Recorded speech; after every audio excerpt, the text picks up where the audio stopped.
Warahmatullahi wabarakatuh. Sampurasun. Yang saya hormati, saya muliakan dan saya banggakan Ketua DPRD Provinsi Jawa Barat, Bapak Buki Wibawa, Wakil Ketua DPRD Provinsi Jawa Barat, Bapak Haji Iwan Suryawan, Wakil Ketua DPRD Provinsi Jawa Barat, Bapak Insinyur M.Ki Iswara, Wakil Ketua DPRD Provinsi Jawa Barat, sahabat saya, Pak Ono Surono. Kangen lama tidak ketemu. Para anggota DPRD Provinsi Jawa Barat, para ketua komisi, ketua praksi, para ketua badan anggaran, ketua badan musyawarah. Forum pimpinan daerah Provinsi Jawa Barat, saya ucapkan terima kasih yang mewakili Polda Jabar, saudara sekretaris daerah, kemudian juga seluruh hadirin para undangan, tokoh masyarakat, tokoh ulama yang hadir pada kesempatan siang hari ini. Yang pertama, saya sampaikan rasa bahagia senior saya di Partai Gerindra hari ini menjadi doktor dan jenderal. Sebuah kualifikasi yang luar biasa di usia yang tidak muda lagi tetapi masih memiliki semangat muda. Kalau sudah jadi doktor berarti harus sering mondok di kantor.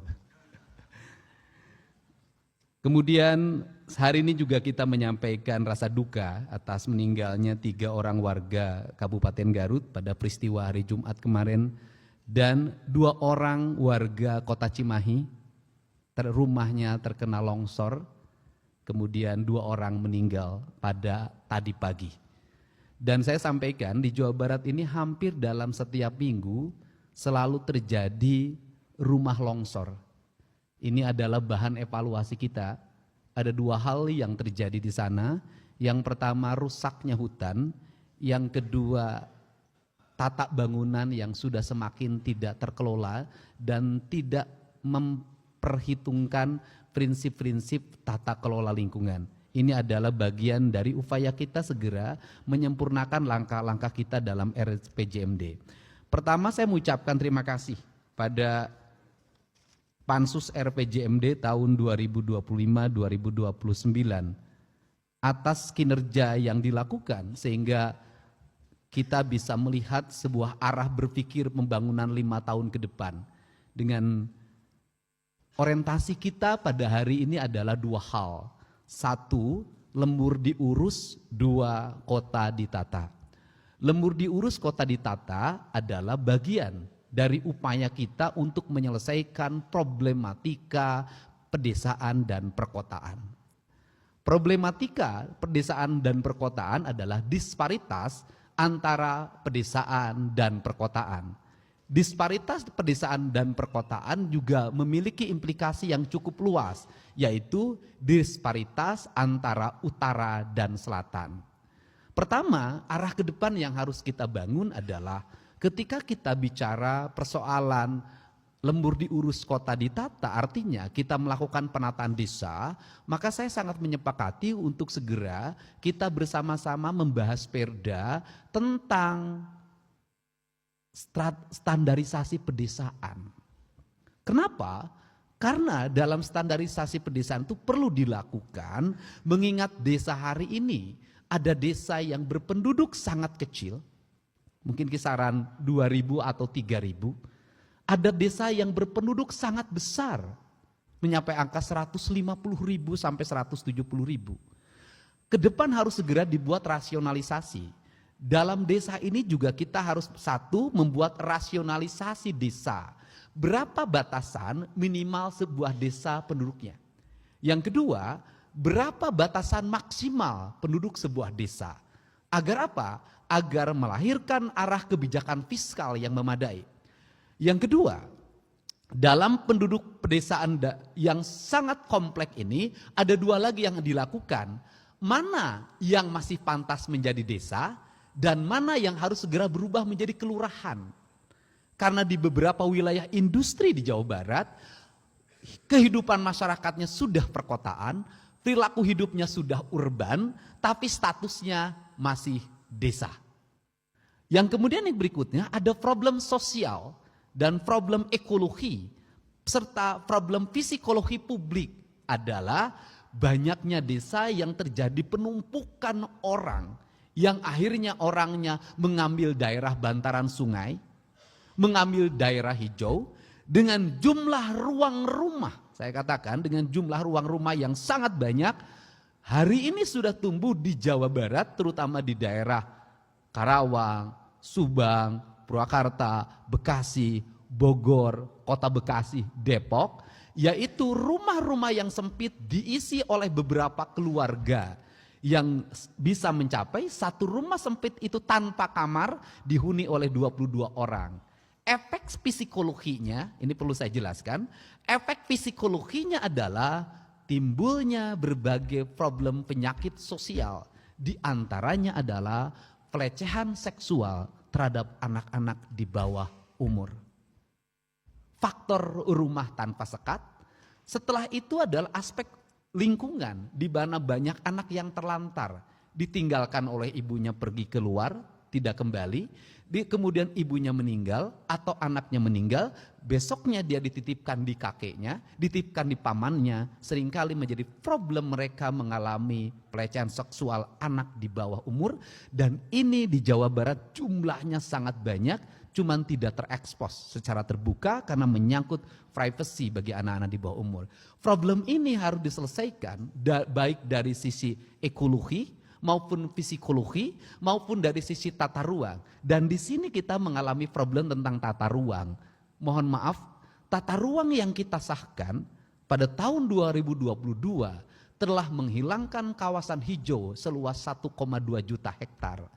Dan itu menjadi temuan dari Kementerian Lingkungan Hidup dan langsung disampaikan pada saya. Kemudian perubahan itu paling banyak terjadi di mana? Perubahan itu terjadi paling banyak adalah di Bekasi, di Kabupaten Bogor. Dan perubahannya menjadi apa? Menjadi kawasan pariwisata, berubahnya area perkebunan menjadi pariwisata, menjadi kawasan pemukiman, menjadi kawasan perhotelan, dan itu legal. Jadi kalau kita bicara hari ini banyak daerah resapan air, daerah yang dalam datanya kawasan hutan, itu berubah menjadi kawasan-kawasan berbeton dan gubernur tidak langsung membongkar. Karena apa? Karena menunggu pencabutan izin mendirikan bangunan dan pencabutan izin lokasi. Ini adalah problem. Kemudian yang berikutnya harus dilakukan, walaupun dilakukan 5 tahun sekali perubahan tata ruang, mau tidak mau pada tahun ini kita harus segera melakukan perubahan. Karena kalau tata ruangnya tidak dikembalikan, tidak dirubah, maka kita akan dikepung oleh bencana. Satu, kita dikepung oleh bencana longsor. Kedua, kita dikepung oleh bencana banjir. Yang ketiga, kita dikepung oleh bencana ekologi. Sehingga tidak aneh hari ini namanya banjir bukan di daerah pedataran. Hari ini banjir terjadi di daerah pegunungan. Ini problem. Nah, kemudian hampir di seluruh daerah di Jawa Barat, daerah-daerah aliran sungainya sejak Bahasa Sunda, sejak Kuluwung, Kungkulungan, kemudian Susukan, Walungan, kemudian Bendungan, ini mengalami problem penyempitan karena terjadi perubahan-perubahan lingkup masyarakat. Sehingga hari ini hulu air itu dihuni oleh penduduk, daerah aliran sungai dihuni penduduk, kemudian daerah pesawahan dihuni oleh penduduk, rawa-rawa semuanya hampir semuanya tidak berfungsi, sehingga termasuk juga situ-situ yang dikelola oleh BPWS, PSDA maupun PJT mengalami penyempitan dan perubahan. Bahkan sudah banyak yang hilang berubah menjadi bangunan. Perlu saya sampaikan, ada problem di sini, nanti kita harus kritisi bersama. Problemnya adalah mereka yang ditugasi oleh PJT, mereka yang ditugasi oleh BBWS, ya mereka yang ditugasi oleh PSDA untuk menjaga situ atau danau, menjaga daerah aliran sungai, tidak memiliki fungsi apapun, malah ikut menyewakan tanah, menyewakan lingkungan yang pada akhirnya maraknya bangunan liar di mana-mana, hilangnya aset-aset daerah aliran sungai berubah menjadi perumahan pemukiman, bencana terjadi secara sekaligus. Untuk itu tidak ada jalan lain bagi kita kecuali berani untuk melakukan perubahan-perubahan ini secara terbuka, terkelola, terukur dengan biaya yang mahal, tetapi itu bermanfaat bagi kepentingan lingkungan. Ini pertama. Yang kedua, disparitas utara-selatan. Ini juga harus diatur dengan perda.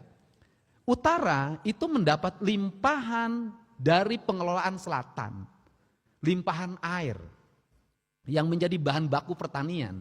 Limpahan air yang menjadi bahan baku perikanan. Limpahan air yang menjadi bahan baku industri. Sehingga di utara misalnya yang tumbuh jadi kawasan industri, termasuk di pusat-pusat kota, terjadi lonjakan peningkatan pendapatan daerah. Sangat tinggi. Tetapi daerah selatannya yang dia menunggu gunung, menunggu hulu air, menunggu hutan-hutan, itu tidak mengalami peningkatan apapun. Kenapa? Karena tidak ada investasi. Untuk itu seiring dengan pembangunan yang berbasis ekologi, sudah selayaknya kita bersama-sama untuk merumuskan zona karbon. Daerah-daerah yang menghasilkan karbon di wilayah pegunungan, itu harus segera dihitung berdasarkan perda insentif karbonnya. Sehingga mereka tidak merubah tata ruang lingkungannya. Yang kedua, harus ada insentif air. Daerah yang menghasilkan air, sumber-sumber air dan harus menjaganya, maka debit airnya harus dihitung. Karena apa? Karena pajak air yang diperoleh hari ini tidak serta-merta terdistribusi secara adil bagi mereka yang menghasilkan air. Karena airnya ada di hilir, hulunya tetap tidak tersentuh. Padahal rusaknya hilir itu diakibatkan oleh rusaknya hulu. Yang ketiga, daerah aliran airnya di Jawa Barat mengalami problem bakteri yang sangat akut. Dan saya mengajak pada teman-teman DPRD untuk segera melakukan penelitian secara terbuka.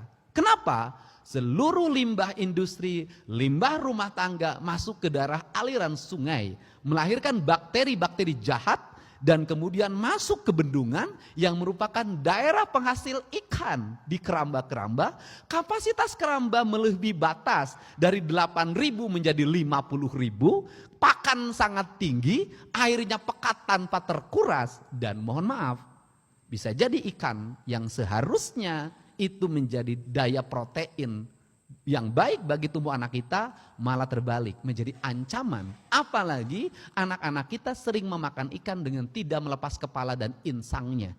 Ini adalah hal yang penting. Saya katakan misalnya, mari kita lakukan penelitian termasuk penyakit yang dialami oleh anak-anak balita, kehilangan imunitas, kemudian berbagai problem lainnya. Ini serius di Jawa Barat. Nah, ini juga harus menjadi arah kebijakan kita.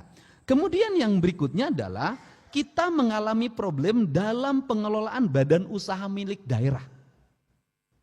Badan usaha milik daerah kita dibuat sangat banyak. Setelah itu adalah terjadinya perpindahan aset. Bukan lagi berada di tangan BUMD, asetnya sudah berada di tangan pihak ketiga. Dan sebentar lagi kalau tidak segera diantisipasi, dilakukan investigasi dan pengembalian kembali aset, maka kita berpotensi kehilangan aset triliunan di Jawa Barat.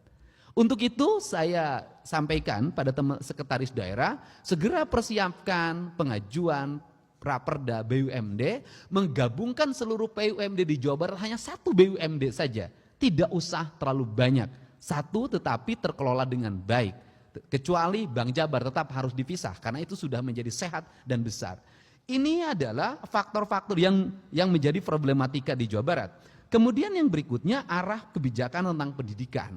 Nah, ini perlu disampaikan bahwa yang disebut dengan rata-rata lamanya sekolah di Jawa Barat 8 tahun itu bukan anak yang sedang sekolah.